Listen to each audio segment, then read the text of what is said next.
ದಿನ ಬೆಳಗ್ಗೆ ಖಾಲಿ ಹೊಟ್ಟೆಲಿ ರಾತ್ರಿನೇ ನೆನೆಸಿಟ್ಟಿರುವಂಥ ಒಣದ್ರಾಕ್ಷಿ ಮೆಂತ್ಯಾರ ನೀರನ್ನ ಕುಡಿತೀನಿ. ಇದು ಕುಡಿಯೋದ್ರಿಂದ ನಮ್ಮ ಬಾಡಿಗೆ ಒಳ್ಳೆ ಬೆನಿಫಿಟ್ಸ್ ಇದೆ.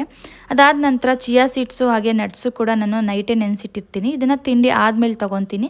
ಸದ್ಯಕ್ಕೆ ಸಬ್ಜಾ ಸೀಡ್ಸು ಕೂಡ ನೆನೆಸಿಡ್ತಾಯಿನಿ, ಇವಾಗ ತೊಗೋಣ ಅಂತ ಅಂದ್ಬಿಟ್ಟು. ಇದೊಂದು 15 to 20 ಮಿನಿಟ್ಸ್ ಸಾಕು ನೆನೆಯೋದಕ್ಕೆ. ಅಷ್ಟರಲ್ಲಿ ಒಂದು ತಿಂಡಿ ಮಾಡಿ ಮುಗಿಸ್ಬೇಡ ಮನೆಯವರೆಲ್ಲರಿಗೂ ಕೂಡ ಅಂತ ಅಂದ್ಬಿಟ್ಟು ತಿಂಡಿ ಮಾಡಿಕೊಂಡೆ.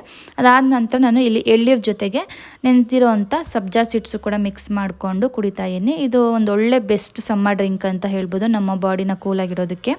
ಅದಾದ ನಂತರ ಮಧ್ಯಾಹ್ನ ಊಟಕ್ಕೆ ನುಗ್ಗೆಕಾಯಿ ಸಾಂಬಾರು ಮಾಡೋಣ ಅಂತ ಎಲ್ಲನೂ ಕೂಡ ರೆಡಿ ಮಾಡಿಕೊಂಡೆ. ಇವಾಗ ನಾನಿಲ್ಲಿ ಒಂದು ಕುಕ್ಕರ್ಗೆ ಒಗ್ಗರಣೆಗೆ ಎಲ್ಲನೂ ಕೂಡ ಹಾಕ್ಕೊಂಡು ಬೇಳೆನೂ ಕೂಡ ಬೇಯಿಸಿರೋ ಅಂಥದ್ದು ಹಾಕ್ಕೊಂಡು ಸಾಂಬಾರು ಪುಡಿ ಹಾಕಿ ಒಂದು ವಿಸಿಲ್ ಕೂಗಿಸ್ಕೊಂಡ್ರೆ ನುಗ್ಗೆಕಾಯಿ ಸಾಂಬಾರು ಕೂಡ ರೆಡಿ ಆಗುತ್ತೆ, ಬೇಗನೆ ಆಗುತ್ತೆ.